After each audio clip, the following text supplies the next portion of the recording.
Morning મિત્રો આજે આપણે લેસન નંબર 3 માં એક નવી સંખ્યા જે સુંદર પેટર્ન જોવાના છીએ જેમાં ભારતના મહારાષ્ટ્ર રાજ્યમાં ગણિત શિક્ષક શ્રી ડી.આર. કાબરેકર દેવરાલી આ સંખ્યાને સુંદર પેટર્નની શોધ કરી હતી. એમણે આ સંખ્યા 3 અંકની સંખ્યા અને 4 અંકની સંખ્યા માટે પેટર્નના નિયમો આપ્યા હતા. હવે 3 અંકની સંખ્યા પેટર્ન નિયમો જે છે તે જ નિયમો 4 અંકની સંખ્યા માટે પણ છે. તો 3 અંકની સંખ્યા માટે નિયમ શું છે? તો નિયમ નંબર 1 મિત્રો, કોઈ પણ 3 અંકની સંખ્યા પસંદ કરો. મિત્રો આ નિયમ 3 અંકની સંખ્યા અને 4 અંકની સંખ્યા માટે જ છે. 2 અંકની સંખ્યા કે 5 અંકની સંખ્યા કે 6 અંકની સંખ્યા માટે નથી. કાબરેકર સાહેબે આપણને એ 3 અંકની સંખ્યા અને 4 અંકની સંખ્યા માટેના આ નિયમો બનાવી આપ્યા છે. તો એમાં નિયમ નંબર પહેલો, તો કોઈ પણ 3 અંકની સંખ્યા પસંદ કરવાની છે. તો 3 અંકની સંખ્યા તળ જાય છે 100 થી લઈને 999 સુધી. એ નિયમમાં એક નોંધ છે કે એક સંખ્યાનું 2 વખત પુનરાવર્તન થવું જોઈએ નહીં. દાખલા તરીકે 1 2 1 તો 1 1 બે વખત આવ્યું તો આ સંખ્યા આગળ જોઈ ગયા પેરેટોન સંખ્યા કહેવાય. તો આવી સંખ્યા પસંદ કરવાની નથી. તો એમણે 3 અંકની સંખ્યા પસંદ કરવા કીધી પણ શરત મૂકી કે પેરેટોન સંખ્યા નહીં હોવી જોઈએ અથવા તો બે સંખ્યાનું પુનરાવર્તન થવું જોઈએ. આ પેરેટોન સંખ્યા નથી. પેરેટોન નથી. આવી સંખ્યામાં પસંદ કરવાની નથી. એટલે એની શરત છે શું કે 3 ની સંખ્યા પસંદ કરવાની પરંતુ એમાં એક સંખ્યાનું 2 વાર પુનરાવર્તન થવું જોઈએ નહીં. 3 ની સંખ્યા પસંદ કરીએ તે સંખ્યાના અંકોને મિત્રો સંખ્યાના અંકો ધારો કે સંખ્યા છે 174 એ સંખ્યા છે. અંકો કયા કયા છે? 1 7 4 આ અંકો છે. તો અંકોને ઉતરતા ક્રમમાં ગોઠવવા અને એ જ અંકોને ચડતા ક્રમમાં ગોઠવવા. એટલે આ અંકોને ઉતરતા ક્રમમાં ગોઠવીને એક સંખ્યા બનાવવાની અને ચડતા ક્રમમાં ગોઠવીને એક સંખ્યા બનાવવાની.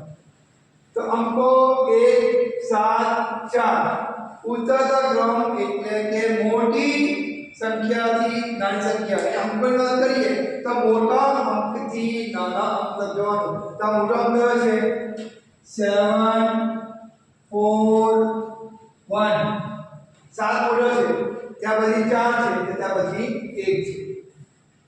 એ પ્રમાણે ચડતા ક્રમમાં ગોઠવવાની. ચડતા ક્રમમાં એટલે નાના અંકથી મોટા અંક તરફ એટલે 1 4 7 નાના અંકથી મોટા અંક તરફ. તો ઉતરતા ક્રમમાં અંક ગોઠવી દીધા. આ સંખ્યા બની 741 બે સંખ્યા બની 147. હવે નિયમ નંબર 2 શું કહે છે? એ ગોઠવીને એ સંખ્યા મેળવીને નિયમ નંબર 3 એમ કહે છે મોટી સંખ્યામાંથી નાની સંખ્યા બાદ કરો. મોટી સંખ્યામાંથી બાદ કરો શું થાય છે? બાદબાકી જોઈએ. તો બાદબાકી 1 માં 7 નહીં જાય, 10 કો લઈએ. અહીંયા 11 માં 7 જાય તો 6 સોરી 11 માં 7 જાય તો 4 3 માંથી 4 નહીં જાય, 10 કો લઈએ. 13 માંથી 4 જાય તો 9 6 માંથી 1 જાય તો 5 સંખ્યા મળી 594. સંખ્યા મળી આપણને 594.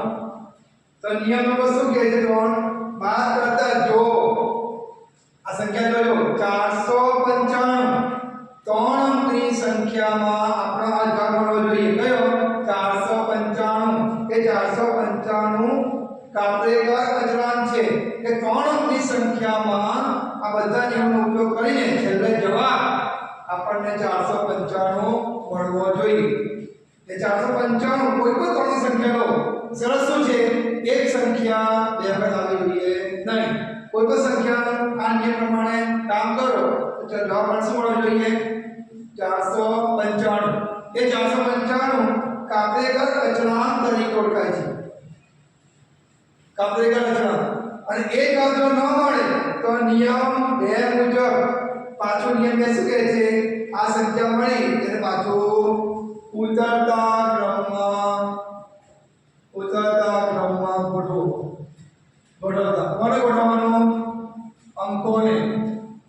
ઉતરતા ક્રમમાં અંકોને ગોઠવો. તો મૂળ સંખ્યા કઈ છે? અંક છે 9, પછી 5, પછી 4. તે જ પ્રમાણે પાછો અંકોને ચડતા ક્રમમાં ગોઠવતા. ચડતો ક્રમ એટલે પહેલી સંખ્યા કઈ 4, 5, 9. પાછું બાદબાકી. પાછી બાદબાકી કરીએ તો 4 માંથી 9 ની જાય લઈ લઈએ 10 કો. 14 માંથી 9 જાય તો રહી જાય 5. 4 માંથી 5 ની જાય 10 કો. 14 માંથી 5 જાય રહી જાય 9. 8 માંથી 4 જાય તો કઈ સંખ્યા મળી આપણને? તો આપણને જે જોઈતી હતી 495 એ સંખ્યા મળી ગઈ. તો આ સંખ્યા મળી એટલે અહીંયા આપણે દાખલો હવે લખી દેવાનો છે. આને કહેવાય કાપરેકર અચળાંક. હવે તમે આને પાછું ગોઠવશો, પાછી બાદબાકી કરશો તો તમને પાછી આ સંખ્યા મળ્યા કરશે. આ સંખ્યાને પાછી ગોઠવીને અંકોને ગોઠવીને મોટા નાના કરો અને આને મોટા અંકો ગોઠવો તો તમને બાદબાકી કરશે તો પાછો આ જ મળશે. એટલે માટે આ કહેવાય છે આ સંખ્યાને કાપરેકર અચળાંક કહેવાય છે. તો આ રીતે નિયમ નંબર 3 માં આ સંખ્યા જ્યારે મળે ત્યારે મૂલ્યાંકન કરો. જ્યાં સુધી 495 કાપરેકર અચળાંક ન મળે ત્યાં સુધી આ ક્રિયાને ચાલુ રાખવાની છે. આ 4 નિયમ પ્રમાણે આપણે આ ગુણધર્મ જોયો. બીજો ઉદાહરણ લઈએ. બીજો ઉદાહરણ સમજીએ આ દાખલા માટે. અહીંયા જોઈએ બીજો ઉદાહરણ આપેલું છે 207. અંકોને ઉતરતા ક્રમમાં ગોઠવતા. 207 માં ઉતરતા ક્રમ તો 7, 2, 0. 7 મોટી ત્યાર પછી 2 છેલ્લે 0. અંકોને ચડતા ક્રમમાં ગોઠવતા. તો પહેલા આવશે 0, પછી 2 પછી 7 આવશે. હવે આની કરો બાદબાકી શું થાય છે? આની બાદબાકી શું થશે આપણે? તો 10 કો લઈએ. 10 માંથી 7 જાય તો 3, 1 માંથી 2 જાય એટલે 6, 11 માંથી 2 જાય તો 9 એટલે 6 ના 6. આપણે 693 મળી કાપરેકર અચળાંક મળ્યો નથી. તો ફરી આપણે લખવું પડશે અંકોને ઉતરતા ક્રમમાં ગોઠવતા. ગોઠવીએ 9, 6, 3. અંકોને ચડતા ક્રમમાં ગોઠવતા. 3, 6, 9. પાછી બાદબાકી કરો. બાદબાકી આપણે શું મળે છે? તો 3 માંથી 9 ની જાય એટલે અહીંયા લઈએ 5, અહીંયા લઈએ 13. 13 માંથી 9 જાય તો આપણે હશે 4. 5 માંથી 6 ની જાય 10 કો લઈએ તો રહી ગયા 9. અહીંયા રહી ગયા 5. 594. આપણે જોઈ છે 495 હજુ આપણે મળ્યું નથી. તો પાછું એક ગુણાકાર કરીશું ત્રીજી વખત. અંકોને ઉતરતા ક્રમમાં ગોઠવતા. ઉતરતા ક્રમમાં પહેલી સંખ્યા આવશે 9, પછી આવશે 5, પછી આવશે 4. અંકોને ચડતા ક્રમમાં ગોઠવતા. તો પાછું અહીંયા આવશે હવે 4, 5, 9 અને બાદબાકી કરો. બાદબાકી કરતા શું મળે છે? તો 4 માં 9 નહીં જાય એટલે 10 કો લીધો.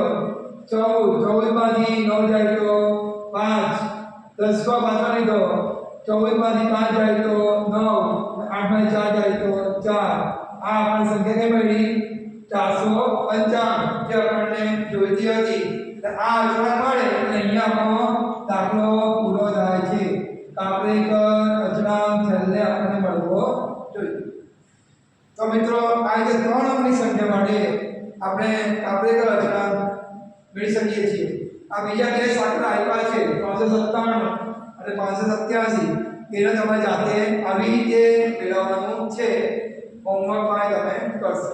Okay thank you.